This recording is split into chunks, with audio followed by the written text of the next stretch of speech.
అప్పు లేకుండా బతుకుతున్న వాళ్లకు ఇల్లు ఇవ్వాలి, మీ సొంత ఇల్లు ఉండాలి, మీ గ్రామంలో మీరు ఆత్మగౌరవంతో బ్రతకాలి అంటే మీకు సొంత ఇల్లు ఉండాలి అని ఇండ్ల పట్టాలిచ్చి సొంత ఇళ్ళనిచ్చి ఇందిరమ్మ ఇళ్ళని కట్టించింది ఇందిరమ్మ కాదా?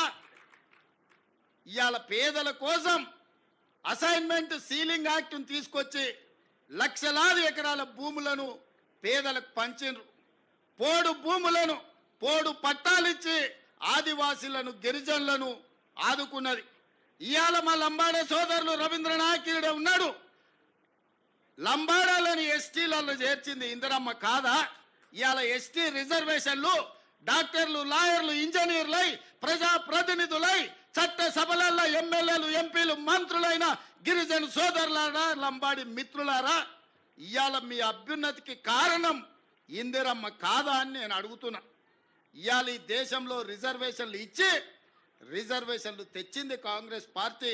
పండిత్ జవహర్లాల్ నెహ్రూ ఇందిరమ్మ కాదా అని నేను ఈరోజు ఆలోచన చెయ్యమని అంటున్నా.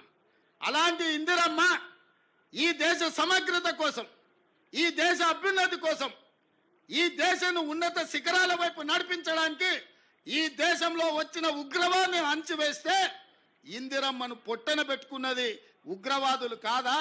ఈ దేశం కోసం ఆఖరి శ్వాస వరకు, చివరి రక్తపు బొట్టు వరకు త్యాగం చేసింది ఇందిరమ్మ కాదా అని నేను ఈ సన్నాసులను నేను అడగదలుచుకున్నా.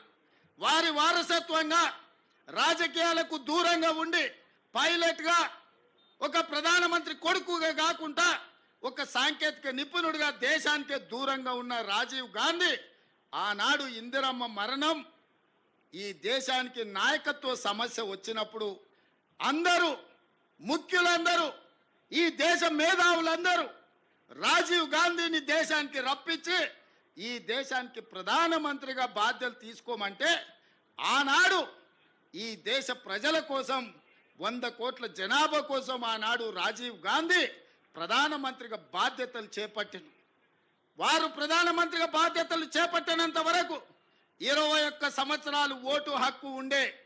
కానీ దేశం యొక్క భవిష్యత్తు యువత చేతుల్లో ఉంది. సమూలమైన మార్పులు రావాలంటే, ప్రపంచంతో పోటీ పడాలంటే 21 ఏళ్లకు ఓటు కాదు, 18 సంవత్సరాలు నిండిన నూనూగు మీసాల యువకులు ఈ దేశ భవిష్యత్తును నిర్ణయించాలి. మీకు ఓటు హక్కు ఇస్తున్నామని రాజ్యాంగాన్ని సవరించి 18 ఏళ్లకే ఓటు హక్కు ఇచ్చింది రాజీవ్ గాంధీ కాదా అని ఈ సన్నాసులను, సోయిలేని వాళ్ళని నేను అడగదలుచుకున్నా. ఇదే కాదు, మహాత్మా గాంధీ గారు ఒక మాట చెప్పిండ్రు, ఈ దేశం యొక్క ప్రాణం గ్రామాలలో ఉంది, ఈ పంచాయతీలే పట్టుగొమ్మలు ఈ దేశానికి అన్నారు. మరి ఈ పంచాయతీలే పట్టుగొమ్మలు అంటే ఢిల్లీలో నుంచి నిధులు రాష్ట్రాలకు వస్తే గ్రామాలకు చేరట్లేదని ప్రత్యక్షంగా కేంద్రం నుంచి గ్రామ పంచాయతీలకు వాళ్ళ ఖాతాలలో నిధులు పోయే విధంగా రాజ్యాంగాన్ని సవరించి 73, 74 రాజ్యాంగ సవరణతోని నిధులను సరాసరి గ్రామ పంచాయతీలకు అందించిన మాట ఇవాళ రాజీవ్ గాంధీ తెచ్చిన సరళీకృత విధానాలు కాదా? అంతెందుకు, మా మేయరమ్మ ఉన్నది గద్వాల విజయలక్ష్మి గారు, మహిళా రిజర్వేషన్ కింద ఈ నగర ప్రథమ పౌరురాలు ఉన్నది. మా శ్రీలత డిప్యూటీ మేయర్గా ఉన్నది. అక్కడ మా సోదరిమణులు కార్పొరేటర్లు ఉన్నారు అక్కడ చాలామంది.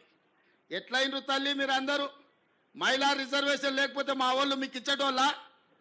మీకు ఈ కుర్చీలు దక్కేవా? ఈ నగరానికి ప్రథమ పౌరురాలుగా గద్వాల విజయలక్ష్మి అయి ఉండేదా?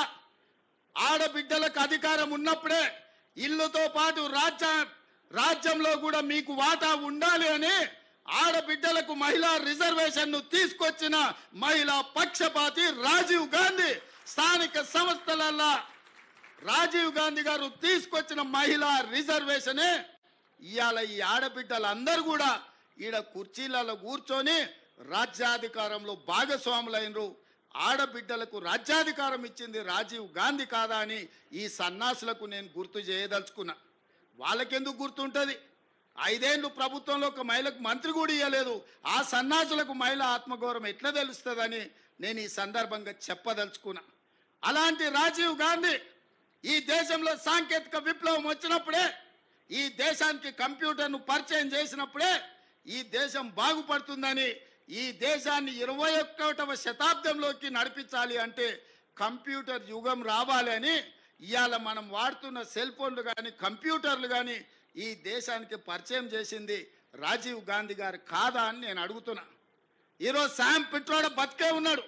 ఈ సాంకేతిక విప్లవం ప్రపంచంతో పోటీ పడే విధంగా ఇవాళ సిలికాన్ వ్యాలీని మనం నడిపిస్తున్నాము, అమెరికా ఆర్థిక వ్యవస్థను మనం శాసిస్తున్నాము అంటే సాంకేతిక విప్లవం ఈ దేశంలో తెచ్చింది రాజీవ్ గాంధీ. అందుకే ఈరోజు మనం ప్రపంచంతో పోటీ పడగలుగుతున్నాం. ఈరోజు ట్విట్టర్లో పెడుతున్నాడు, అమెరికా పోయి కంప్యూటర్ చదువుకున్నా అంటున్నాడు. ఆ కంప్యూటర్ని పుట్టించింది ఈ దేశానికి పరిచయం చేసిందే రాజీవ్ గాంధీ సన్నాసి. లేకపోతే ఎక్కడనో గుంటూరులో ఇడ్లీ కూడా అమ్ముకుంటూ తిరిగేటోనివి. ఎందుకంటే ఆడికి చదువుకుంటానికి పోయినావు కదా, నువ్వు ఆన్నే ఇడ్లీ కూడా అమ్ముకొని బతికేటోనివి. లేకపోతే రైల్వే స్టేషన్లో చాయ్ సమోసా అమ్ముకుంటా సిద్దిపేటలోనే ఉండేటోనివి. రాజీవ్ గాంధీ ఈ దేశానికి కంప్యూటర్ని పరిచయం చేసింది కాబట్టి నీ బతుకు ఒక కంప్యూటరు, ఒక ట్విట్టర్ అకౌంటు, ఒక ఐటీ మంత్రివైనవు. లేకపోతే ఐటీ శాఖనే ఉండేది కాదు. రాజీవ్ గాంధీ గారు ఐటీ రంగాన్ని ఈ దేశానికి పరిచయం చేసిండు కాబట్టి ఆ సన్నాసి ఐటీ శాఖకు మంత్రి అయిండు. లేకపోతే ఆ దిక్కుమాలలోని బాధనే మనకు ఉండేది కాదు. కాబట్టి ఇవాళ ఈ పరిస్థితుల్లో అలాంటి రాజీవ్ గాంధీ దేశ సమగ్రతను కాపాడడానికి ప్రాణ త్యాగం చేసి ఈ దేశాన్ని కాపాడిండు. అంత గొప్ప వ్యక్తి విగ్రహాన్ని ఈరోజు సచివాలయం ముందల ట్యాంక్ బండ్ మీద పెడితే రాజీవ్ గాంధీ విగ్రహం ఎందుకు పెడతారని అడుగుతారా? ఎంత బలుపు మాటలు కార్యకర్తలారా, ఒకసారి ఆలోచన చేయండి. అధికారం పోయినా మదము దిగలేదు. గాంధీ కుటుంబాన్ని కుటుంబ పాలన అంటున్నారు. ఆ సన్నాసులకు చెప్పండి, రాజీవ్ గాంధీ గారు ప్రధానమంత్రిగా చనిపోయిన తర్వాత దాదాపుగా 15-20 ఏళ్ళు కాంగ్రెస్ అధికారంలో ఉంది. సోనియా గాంధీ గారు ఏ పదవి తీసుకోలే, కేంద్ర మంత్రి పదవి తీసుకోలే, ప్రధానమంత్రి పదవి తీసుకోలే. 2004 నుంచి 2014 10 సంవత్సరాలు బలమైన యూపీఏ ప్రభుత్వం ఉన్న సోనియా గాంధీ గారు, రాహుల్ గాంధీ గారు ఏ పదవులు తీసుకోలే. కేంద్ర మంత్రి పదవి కానీ ప్రధానమంత్రి పదవి కానీ తీసుకోలే. ఆనాడు రాజీవ్ గాంధీ గారు చనిపోయినాక దాదాపుగా 3 దశాబ్దాలుగా పైగా కాంగ్రెస్ పార్టీలో గాంధీ కుటుంబం ప్రధానమంత్రి, కేంద్ర మంత్రి పదవి తీసుకోలేదు. పదవి త్యాగం అంటే వాళ్ళని చూడాలి, ప్రాణ త్యాగం అంటే వాళ్ళని చూడాలి, స్వతంత్ర పోరాటం అంటే ఆ కుటుంబాన్ని చూడాలి. మోతీలాల్ నెహ్రూ, పండిత్ జవహర్లాల్ నెహ్రూ స్వతంత్రం కోసం పోరాటం చేసి ఈ దేశానికి స్వతంత్రం తెచ్చినోళ్ళు. శ్రీమతి ఇందిరాగాంధీ, శ్రీ రాజీవ్ గాంధీ ఈ దేశం కోసం ప్రాణాలు త్యాగం చేసి దళిత గిరిజన ఆదివాసీలను ఆదుకున్న జాతి. సోనియా గాంధీ, రాహుల్ గాంధీ పదవి త్యాగం చేసి మన్మోహన్ సింగ్, పివి నరసింహారావు లాంటి మేధావులను ఈ దేశానికి ప్రధానమంత్రులుగా పరిచయం చేసింది. తెలంగాణ బిడ్డను ఈ దేశానికి ప్రధానమంత్రిని చేసింది శ్రీమతి సోనియా గాంధీ కాదా? ఇవాళ మనం గొప్పగా చెప్పుకుంటున్నాం, మన తెలంగాణ బిడ్డ, మన వంగర బిడ్డ ఈ దేశానికి ప్రధానమంత్రి అయిన.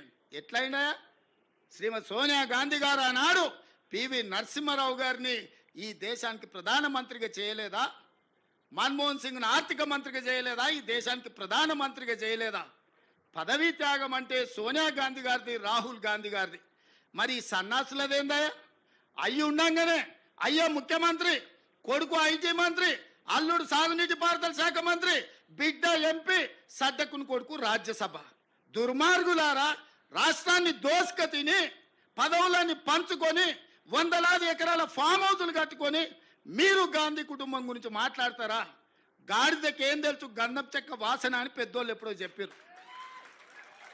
ఈ గాడిదలకు తెలుసా గాంధీ కుటుంబం గురించి అని నేను అడగదలుచుకున్నా. ఆనాడు చాకలైలమ్మ ఒక్క మాట చెప్పింది, గడీలలో గడ్డి మొలవాల్సిందే అని. సాయుధ రైతాంగ పోరాటం గడీలలో గడ్డి మొలిసింది, గడీలు బద్దలై ప్రజాస్వామిక పాలన వచ్చింది. ఇవాళ నేను చెప్తున్న బిడ్డ, మీ ఫామ్ హౌస్లలో జిల్లేళ్ళు మొలిపిస్తా. మీరు అనుకుంటురేమో మీరు అడ్డగోలుగా మాట్లాడితే కాంగ్రెస్ పార్టీ కార్యకర్తలు రేవంత్ రెడ్డి చూసుకుంటూ ఊరుకుంటాడేమని ఇవాళ చెప్తున్న రాజీవ్ గాంధీ సాక్షిగా సచివాలయం ముందల